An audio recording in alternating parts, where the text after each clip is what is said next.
Copy पे बताना।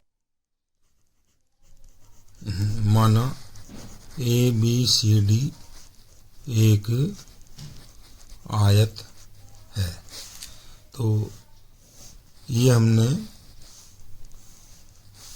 A B C D एक आयत बना लिया है।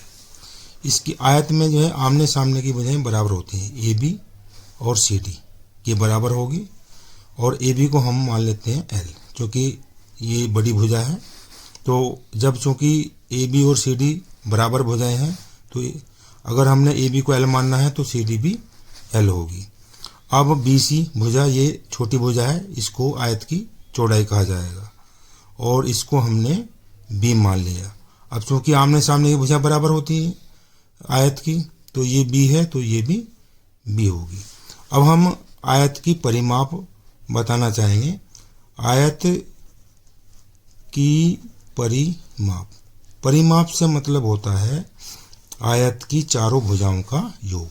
अब इसमें जो हमारी ए बी भुजा है, A B plus B C plus C D plus A D.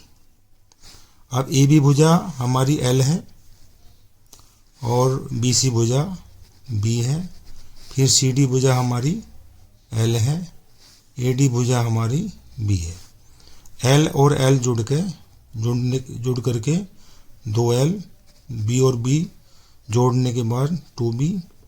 अब इसमें दोनों पदों में कॉमन है, तो 2 हमने कॉमन ले लिया, तो यहाँ पर L प्लस B हो गया। इस प्रकार हम आयत का परिमाप ज्ञात कर लेते हैं। और आयत का क्षेत्रफल लंबाई गुना चौड़ाई होता है। तो लंबाई हमारी L है और चौड़ाई B है, तो इस प्रकार आयत का क्षेत्रफल लंबाई गुना चौड़ाई L गुना B होता है।